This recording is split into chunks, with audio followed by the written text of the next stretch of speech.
بسم اللہ الرحمن الرحیم۔ السلام علیکم سامعین۔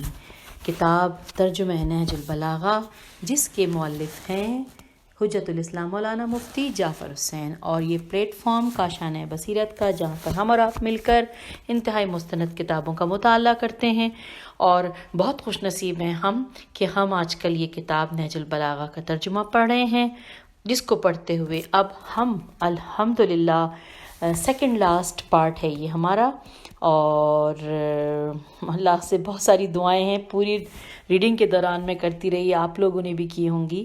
بس مولا قبول کریں ہمارا یہ پڑھنا اور یہ ذکر کرنا۔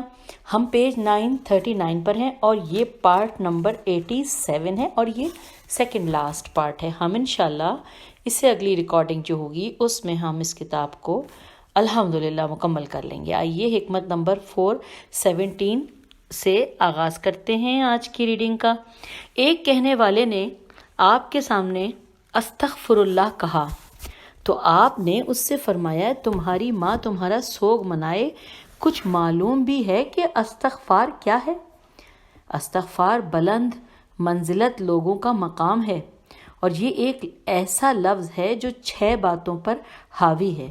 پہلے یہ کہ جو ہو چکا اس پر نادم ہو، دوسرے ہمیشہ کے لیے اس کے مرتکب نہ ہونے کا تہیہ کرنا، تیسرے یہ کہ مخلوق کے حقوق ادا کرنا، یہاں تک کہ اللہ کے حضور میں اس حالت میں پہنچو کہ تمہارا دامن پاک و صاف اور تم پر کوئی مواخذہ نہ ہو۔ ہم آگے ہیں پیج 940 پہ۔ مواخذہ نہ ہو۔ چوتھے یہ کہ جو فرائض تم پر عائد ہوئے تھے اور تم نے انہیں ضائع کر دیا، انہیں اب پورے طور پر بجا لاؤ۔ پانچویں یہ کہ جو گوشت حرام ہے، جو گوشت، اچھا بریکٹ میں لکھا ہے الف کاف لام عقل، حرام سے نشو نما پاتا رہا ہے، اس کو غم و اندوہ سے پگھلاؤ، یہاں تک کہ کھال کو ہڈیوں سے ملا دو کہ پھر سے ان دونوں کے درمیان نیا گوشت پیدا ہو۔ چھٹے یہ کہ اپنے جسم کو اطاعت کے رنج سے آشنا کرو، جس طرح اسے گناہ کی شیرینی سے لذت اندوز کیا ہے، تو اب کہو استغفر اللہ۔ تو سامعین، ہم اس حکمت کو یعنی حکمت نمبر 417 کو ہم نے مکمل کر لیا، اور ہم پہنچ گئے ہیں پیج نمبر 940 پر۔ آئیے اگلی حکمت کو پڑھتے ہیں، حکمت نمبر 418۔ مولا کا ارشاد، حلم و تحمل ایک پورا قبیلہ ہے۔ اگلی حکمت ہے 419۔ بیچارہ آدمی کتنا بے بس ہے، موت اس سے نہاں، بیماری اس سے پوشیدہ، اور اس کے اعمال محفوظ ہیں۔ مچھر کے کاٹنے سے چیخ اٹھتا ہے، اچھو کے لگنے سے مر جاتا ہے، اور پسینہ اس میں بدبو پیدا کر دیتا ہے۔ یہاں پر یہ حکمت 419 مکمل ہوئی۔ حکمت 420۔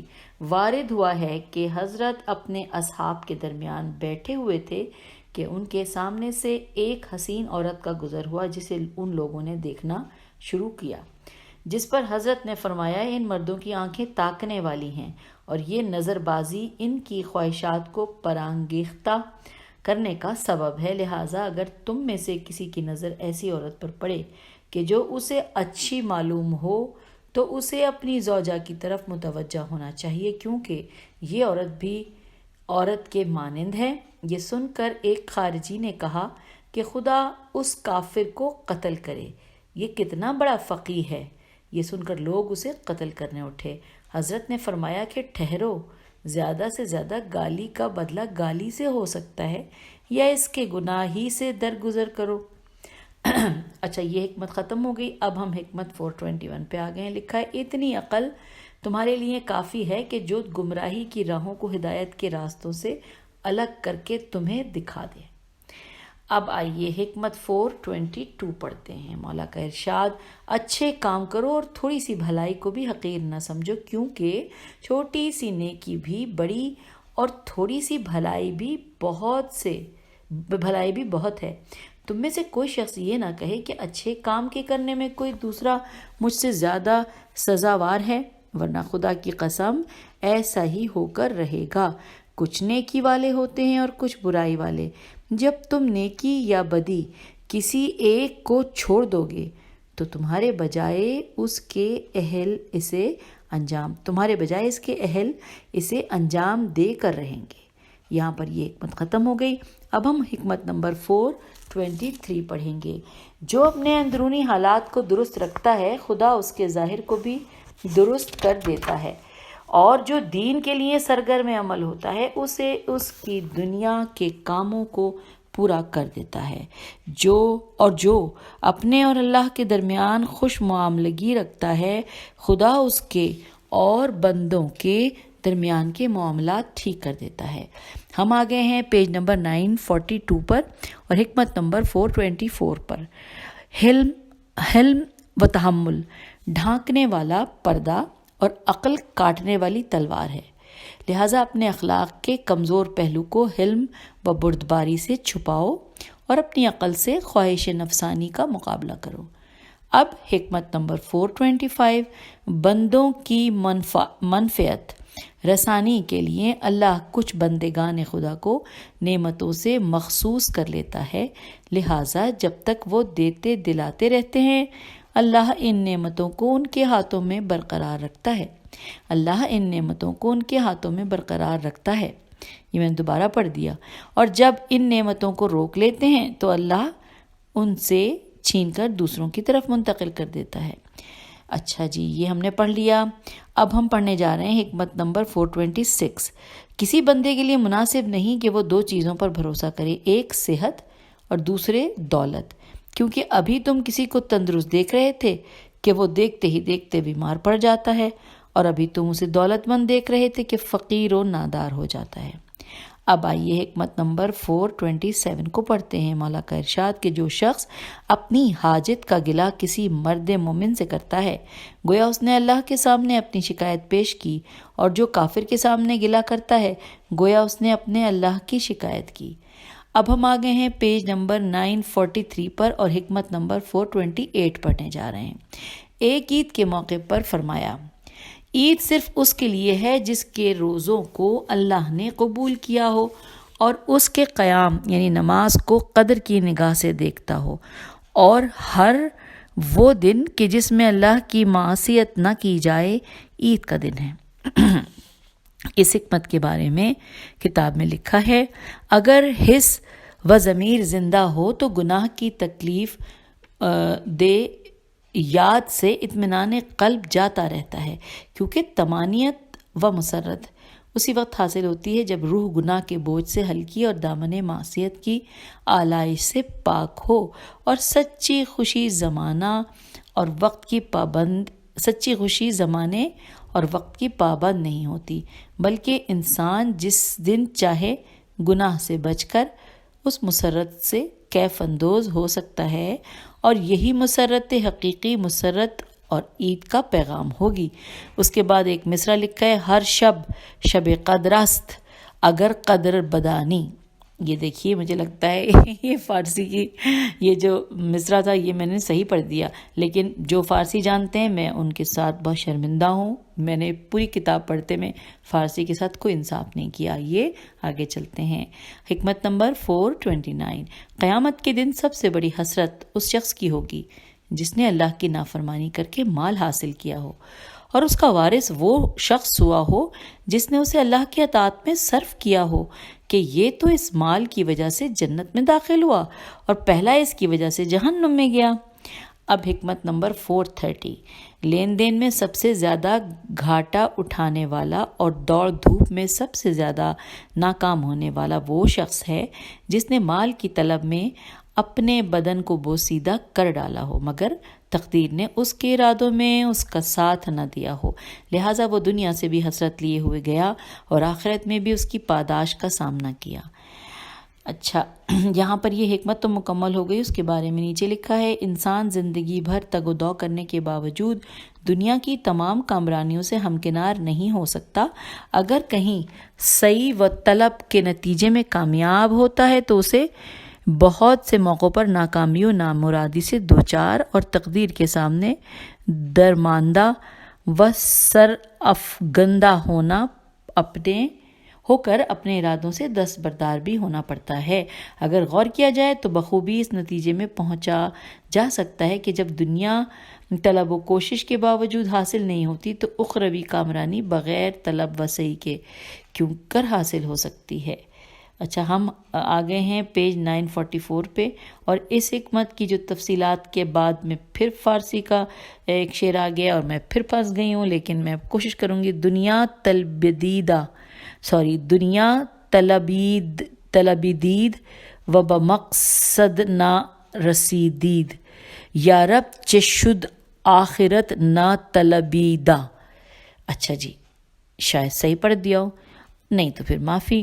چلیں جی، آگے ہم آگے ہیں حکمت نمبر 431 میں۔ رزق دو طرح کا ہوتا ہے، ایک وہ جو خود ڈھونڈتا ہے اور ایک وہ جسے ڈھونڈا جاتا ہے۔ چنانچہ جو دنیا کا طلبگار ہوتا ہے، موت اس کو ڈھونڈتی ہے یہاں تک کہ دنیا سے اسے نکال باہر کرتی ہے، اور جو شخص آخرت کا خواستگار ہوتا ہے، دنیا خود اسے تلاش کرتی ہے یہاں تک کہ وہ اس سے تمام و کمال اپنی روزی حاصل کر لیتا ہے۔ اب ہم آ رہے ہیں حکمت نمبر 432 پر۔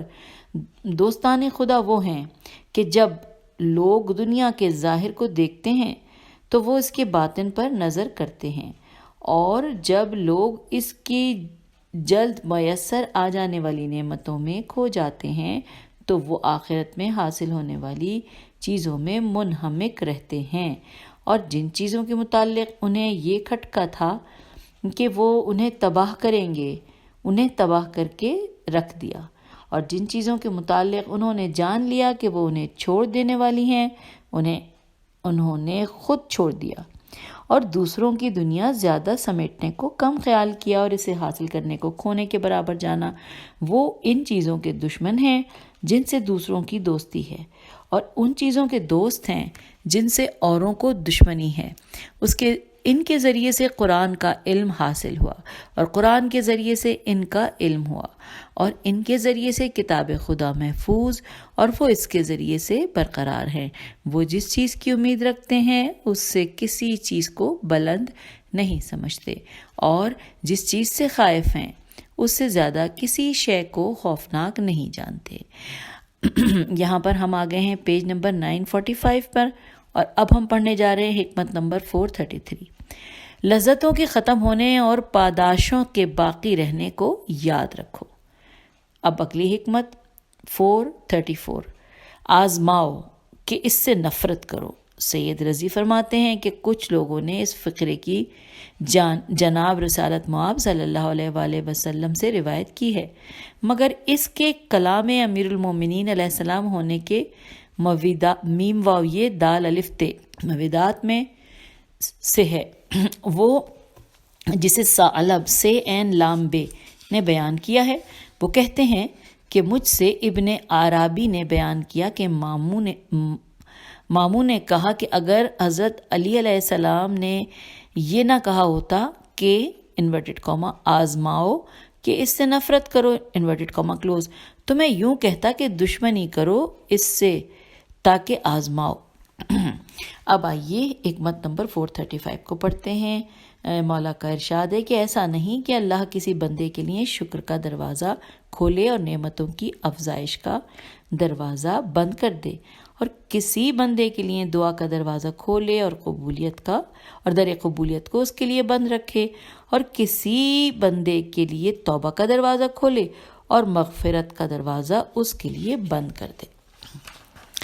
پیج نمبر 946 پہ آ گئے، اور اب ہم پڑھیں گے حکمت نمبر 436۔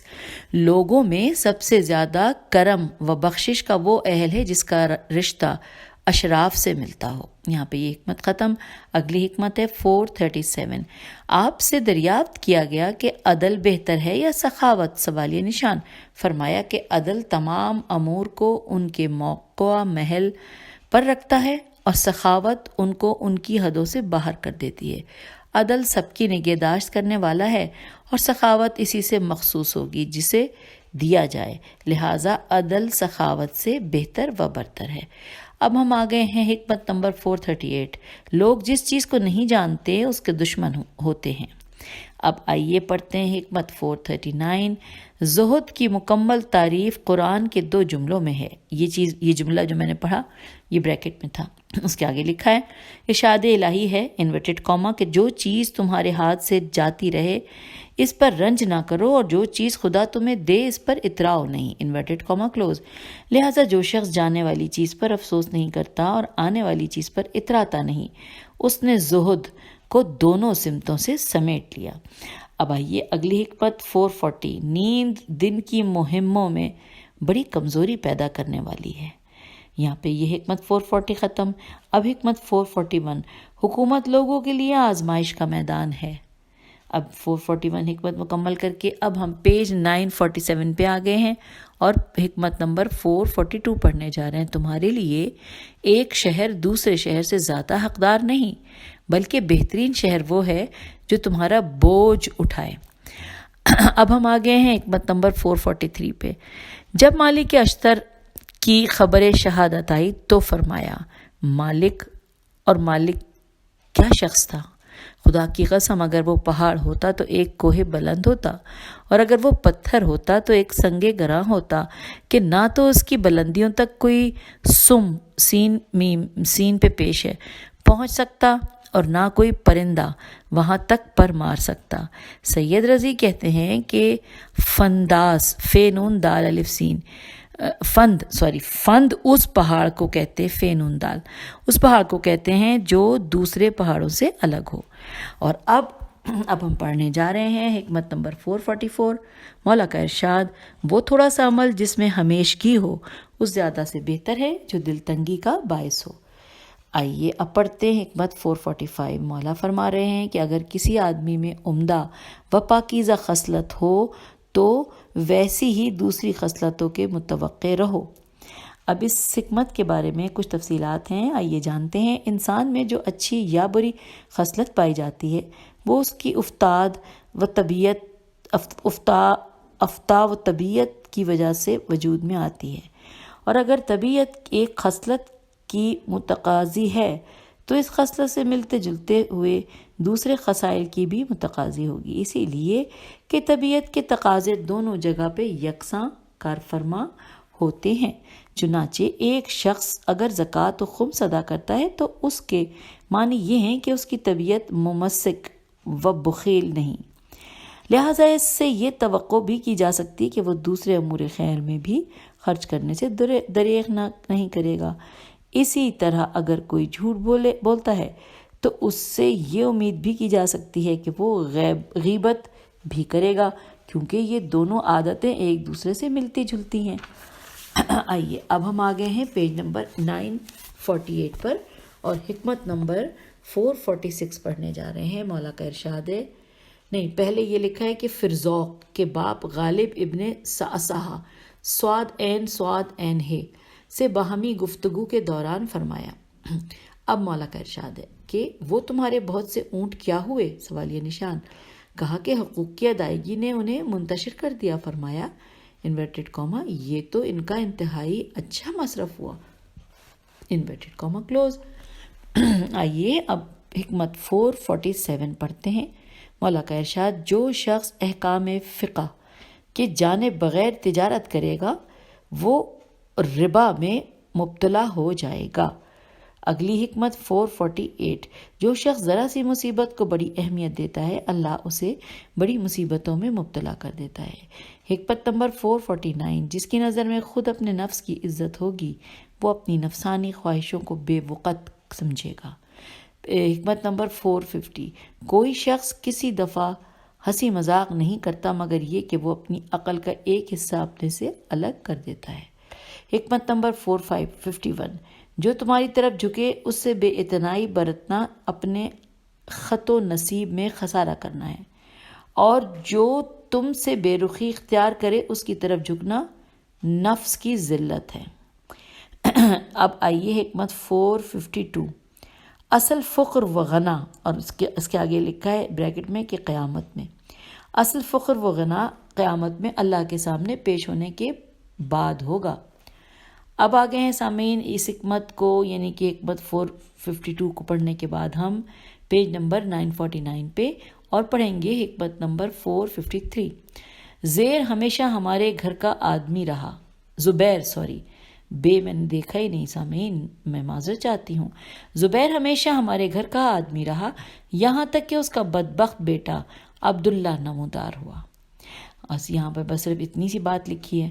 اگلی حکمت 454، ارشاد ہوتا ہے فرزند آدم کو فخر و مباحات سے کیا ربط جبکہ اس کی ابتدائیہ نطفے اور انتہا مردار ہے۔ وہ نہ اپنے لیے روزی کا سامان کر سکتا ہے، نہ موت کو اپنے سے ہٹا سکتا ہے۔ اس حکمت کو جان لیتے ہیں کیونکہ اس کے بارے میں ایک پیراگراف بھی کتاب میں لکھا ہے۔ اگر انسان اپنی تخلیق کی ابتدا، صورت اور جسمانی شکست وریخت کے بعد کی حالت کا تصور کرے تو وہ فخر و غرور کے بجائے اپنی حقارت و پستی کا اعتراف کرنے پر مجبور ہوگا، کیونکہ وہ دیکھے گا کہ ایک وقت وہ تھا کہ صفحہ ہستی پر اس کا نام و نشان بھی نہ تھا کہ خداوند عالم نے نطفے کے ایک حقیق قطرے سے اس کے وجود کی بنیاد رکھی، جو شکم مادر میں ایک لوتھڑے کی صورت میں رونما ہوا اور غلیظ خون سے پلتا اور نشو نما پاتا رہا، اور جب جسمانی تکمیل کے بعد زمین پر قدم رکھا تو اتنا بے بس اور لاچار کہ نہ بھوک پیاس پر اختیار، نہ مرض و صحت پر قابو، نہ نفع و نقصان ہاتھ میں، اور نہ موت و حیات بس میں۔ نہ معلوم کب ہاتھ پیروں کی حرکت جواب دے جائے، جس حس و شعور کی قوتیں ساتھ چھوڑ جائیں، آنکھوں کا نور چھن جائے اور کانوں کی سماعت سلب ہو جائے، اور کب موت روح کو جسموں سے الگ کر کے اور اسے گلنے سڑنے کے لیے چھوڑ جائے، تاکہ چیل گدھیں، یہ نقطے یہاں پہ تھوڑا سا ہیں، تاکہ چیل گدھے اسے نوچیں یا قبر میں اسے کیڑے کھائیں۔ تو یہاں پر یہ حکمت نمبر 454 مکمل ہوئی، اور ہماری اس وقت کی جو ایک حکمت رہ گئی ہے اس صفحے پر پڑھ لیتے ہیں، اور پھر انشاءاللہ آخری آڈیو میں ہم آگے جائیں گے۔ یہ ہے حکمت نمبر 455۔ حضرت سے پوچھا گیا کہ سب سے بڑا شاعر کون ہے؟ فرمایا کہ شعراء کی دوڑ ایک روش پر نہ تھی کہ گوئے سبقت لے جانے سے ان کی آخری حد کو پہچانا جائے، اور اگر ایک کو ترجیح دینا ہی ہے تو پھر ملک ذلیل، یعنی زواد لام پہ تشدید ہے اور پھر یہ لام، اور بریکٹ میں لکھا ہے گمراہ بادشاہ، یعنی کہ تو پھر ملک ذلیل یعنی گمراہ بادشاہ ہے۔ تو اب ہم نے یہ پڑھ لیا، اور اب ہم حکمت نمبر ہم نے کون سی پڑھی؟ 455۔ اچھا، اس کے بعد بھی کچھ اس کے بارے میں تفصیلات ہیں، وہ ہمیں اسی آڈیو میں پڑھنی ہوں گی۔ سید رضی کہتے ہیں کہ حضرت نے اس سے امراۃ القیس مراد لیا۔ اب یہ دیکھیے، اب آگے اس میں کچھ تفصیلات ہیں کہ مطلب یہ ہے کہ شعراء میں موازنہ اسی صورت میں ہو سکتا ہے جب ان کے تے و سین نون فکر ایک ہی میدان سخن میں جولانیاں دکھائیں۔ اچھا، اور جب کہ ایک کی روش دوسرے کی روش سے جدا اور ایک کا اسلوب کلام دوسرے کے اسلوب کلام سے مختلف ہے، تو یہ فیصلہ کرنا بہت مشکل ہے کہ کون میدان ہار گیا اور کون گوئے سبقت لے گیا۔ چنانچہ مختلف اعتبارات سے ایک کو دوسرے پر ترجیح دی جاتی ہے، اور کوئی کسی لحاظ سے اور کوئی کسی لحاظ سے اشعر سمجھا جاتا رہا ہے۔ الف شین عین رے، جیسا کہ مشہور مقولہ ہے، اب یہ عربی ہے جس کا ترجمہ ہے کہ عرب کا سب سے بڑا شاعر امراء القیس ہے۔ جب وہ سوار ہوا، آشی الف عین شین چھوٹی ہے، جب وہ سوار ہوا، اور آشی جب وہ کسی چیز کا خواہش مند ہو، اور نابغہ نون الف بے غین ہے جب اسے خوف و ہراس ہو۔ اچھا جی، یہ تو ہم نے پڑھ لیا۔ اس کے بعد آگے ابھی تفصیلات مزید باقی لکھا ہے، لیکن اس تقید یا تقید تے قاف اور پھر 2 دفعہ یہ اور پھر دال ہے، لیکن اس تقید کے باوجود امراء القیس حسن تخیل و لطف محاکات اور ان چھوتی تشبیہات اور نادر استعارات کے لحاظ سے طبقہ اولا کے شعراء میں سب سے اونچی سطح پر سمجھا جاتا ہے، اگرچہ اس کے اکثر اشعار عام معیار اخلاق سے گزرے ہوئے اور فحش مضامین پر مشتمل ہیں، مگر اس فحش نگاری کے باوجود اس کی فنی عظمت سے انکار نہیں کیا جا سکتا، اس لیے کہ فنکار صرف فنی زادیر نگاہ سے شعر کے حسن و قبح قاف بے ہے یا قاف جیم بھی ہو سکتا ہے کو دیکھتا ہے، اور دوسری حیثیات کو جو فن میں دخیل نہیں ہوتی نظر انداز کر دیتا ہے۔ بہرحال امراء القیس عرب کا نامور شاعر تھا، اور اس کا باپ ہجر کندی ہے جیم رے کاف نون دال چھوٹی ہجر کندی سلاطین کندہ کی آخری فرد اور صاحب علم و سپاہ تھا، اور بنی تغلب کے مشہور شاعر و سخن ران کلیب اور محلحل میم ہے لام اس کے ماموں ہوتے تھے، اس لیے فطری رجحان کے علاوہ یہ اپنے ننیال کی طرف سے بھی شعر و سخن کا ورثہ دار تھا، اور سرزمین نجد نون جیم دال کی آزاد فضاؤں اور عیش و تنعم کے گہوارے میں تربیت پانے کی وجہ سے شورا پستی و سربستی اس کے ضمیر میں رچ بس گئی تھی، چنانچہ حسن و عشق اور تمغے و شر کی کیفیت آور فضاؤں میں پوری طرح کھو گیا۔ باپ نے باز رکھنا چاہا مگر اس کی کوئی نصیحت کارگر نہ ہوئی، آخر اس نے مجبور ہو کر اسے الگ کر دیا۔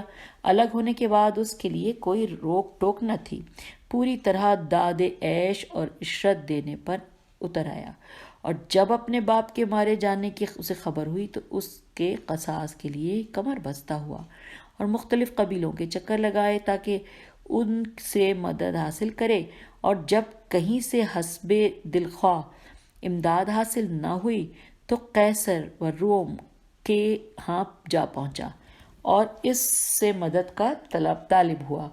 بیان کیا جاتا ہے کہ وہاں بھی اس نے ایک ناشائستہ حرکت کی جس سے قیصر روم نے اسے ٹھکانے لگانے کے لیے ایک زہر آلودہ پیراہن دیا، جس کے پہنتے ہی زہر کا اثر اس کے جسم میں سرایت کر گیا، اور اسی زہر کے نتیجے میں اس کی موت واقع ہوئی اور انقرہ میں دفن ہوا۔ تو یوں سامعین، ہم نے حکمت نمبر 455 کے بارے میں جو تفصیلات تھیں وہ بھی جان لی، حکمت بھی پڑھ لی۔ اب ہم اگلی آڈیو ریکارڈنگ یعنی جو کہ لاسٹ ریکارڈنگ ہوگی ہماری، اس میں ہم حکمت نمبر 456 اور پیج نمبر 951 سے آغاز کریں گے۔ خدا حافظ، فی امان اللہ۔